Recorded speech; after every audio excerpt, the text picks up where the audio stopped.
African Press International, represented by Korir, is privileged to have this interview with the Minister for Public Health and Sanitation, Beth Mugo, Honorable Beth Mugo from Kenya.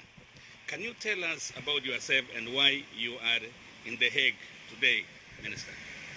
Well, I am the Minister, as you said, for Public Health and Sanitation from Kenya, and I'm a Member of Parliament for the Great Constituency, and I have come to The Hague because of the case which is going on of who are popularly referred to as Ocampo 6, yes. And among them is Honorable Uhuru Kenyatta. You said among them Uhuru Kenyatta. Why particularly Uhuru Kenyatta? Well, Uhuru Kenyatta is my cousin. It's my first cousin. Our fathers are brothers. So when you come to, I believe then you have come to give him moral support. Yes. What about the other suspects? No, I give moral support to all of them. Yes. Particularly, I have worked with all of them. Yes. Of course, I said particularly Uhuru Kenyatta, who is a blood relationship, but I care equally for all of them, and yes. Then, because Uhuru Kenyatta, you have blood relationship, how do you feel about this case? And it must be touching the heart of the family. It touches the heart of the family, especially because we know that Uhuru did no wrong. He's really, if justice is done, yes. Uhuru should not go beyond confirmation. It also touches our hearts because he is a forceful political leader, yes. Who has a very bright future in politics. And it would be a shame if his stars is dimmed, yeah. Just because of allegations which we know are not true. By bringing charges against Uhuru Kenyatta and others, do you think the prosecutor is targeting African leaders? Yes, we strongly feel that the prosecutor is not being fair, yes. Because if he wasn't targeting African leaders, yes. He would have investigated this case, yes. So that before he mentions any name, yes. He mentions with some facts, yes. But now, as you can see, is a lot of hearsay and rumors, yes.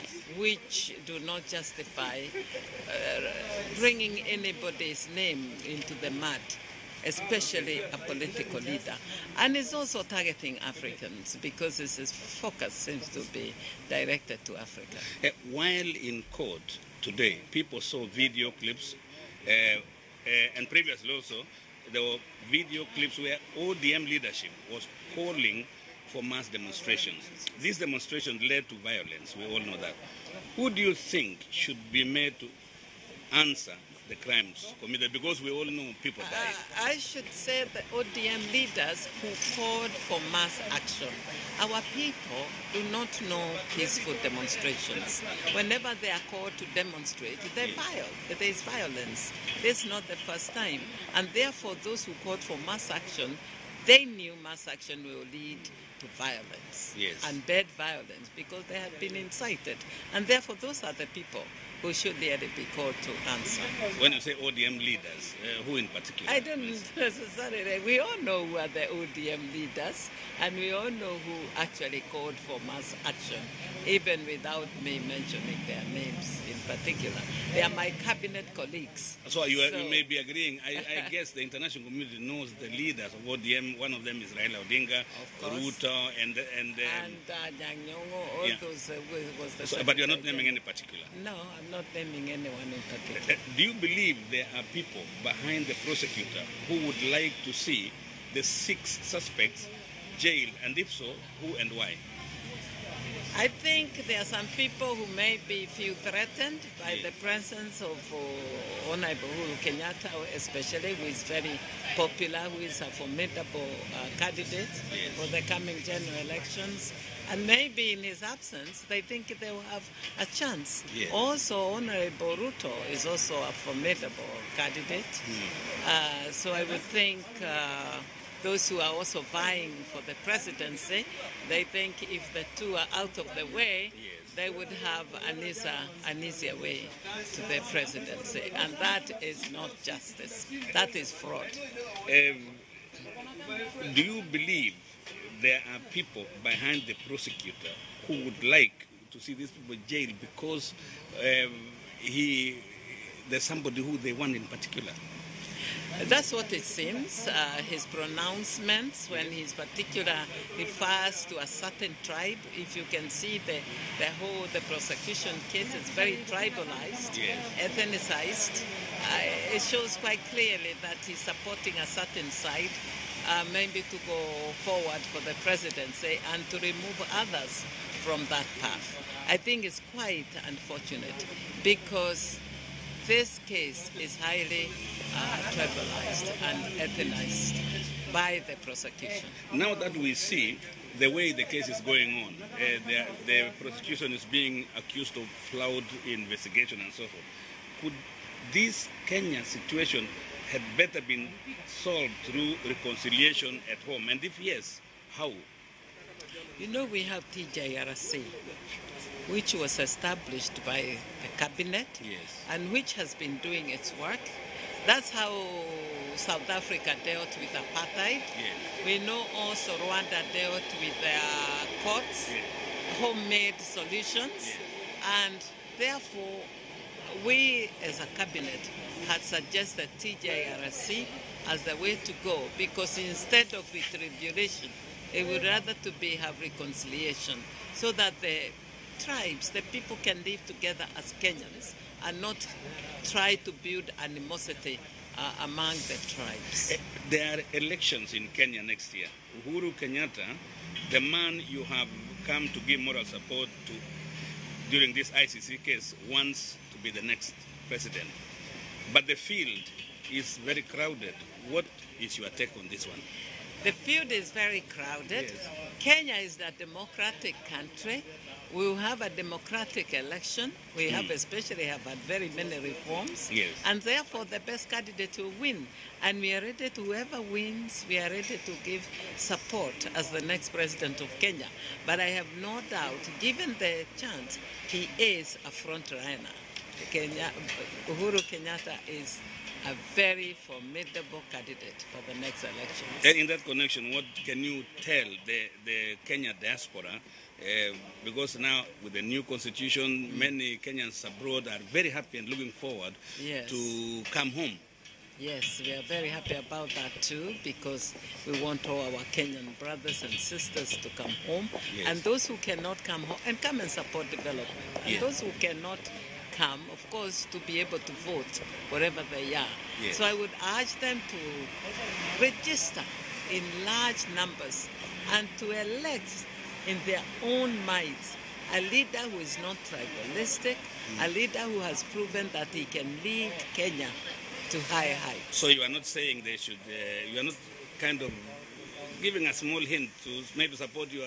No, that leader, if you ask who it is, I'll tell you without a blink of the eye, it's Uhuru Kenyatta. He's young, he appeals very well to the youth, he transcends all ages. But the others are also youth. We have Wamalwa, we have Ruto, who are also youth. Yes. Or young people. They are, but I would think Uhuru really stands shoulders high above all others.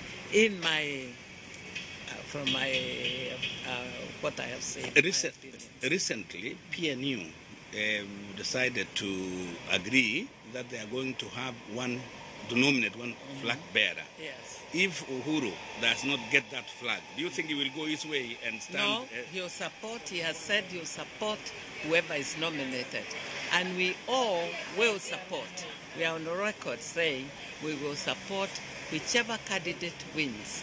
That could be the current Vice President, Kalonzo Musyoka, that candidate be Honorable Ruto, that candidate be Uhuru Kenyatta, that candidate be Honorable Wamalwa, or any other who will come on forward. There is also Honorable Madakarua, who we keep on asking to come and join the fold. There's Honorable Peter Kenneth. You want Karua to join? Yes, if they all come, so that we have one candidate. Don't you think, you being a lady yourself, don't you think maybe it's time for a woman president?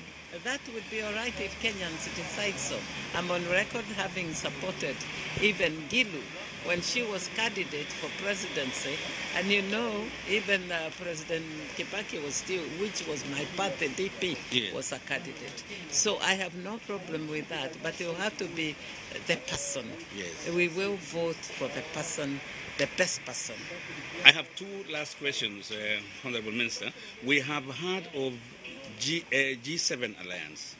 Is Uhuru Kenyatta fully in support of that alliance? And if he does not become PNU flag bearer, who do you think he will support from the G7 alliance for the presidency? If he's not the one who is nominated by the G7, he will support whoever will be nominated by the G7. No particular? No particular person. The person the people will choose to lead, to be the flag bearer for G7 is the one he will support. Now, this confirmation hearing, charges hearing, is nearing the end. If these charges are to go to trial, something we don't wish any of the suspects, what would you advise them to continue cooperating with the ICC, coming freely like they've been doing? Let us not jump the gun. Let us wait and see how it goes. I believe it will not go to full trial because all the evidence we are hearing here, I think nothing that the judges can rely on to put it on full trial. Finally, there's this thing which all the Kenyan people are very interested in. Members of parliament paying taxes. Can you say something on that? Me, I'm already paying taxes. Yes, that's fine. And the constitution is very clear. And I don't think the members of parliament are objecting to paying taxes. They are just saying they had not planned their salaries. When they joined parliament, they took certain responsibilities. They were just asking that they finish this term to plan their budgets properly. Yes. And I think it's understood. As for my part, I already have paid my taxes, and I'm paying, and I'll continue paying taxes. Thank you very much, Minister, for giving us this interview. You're welcome.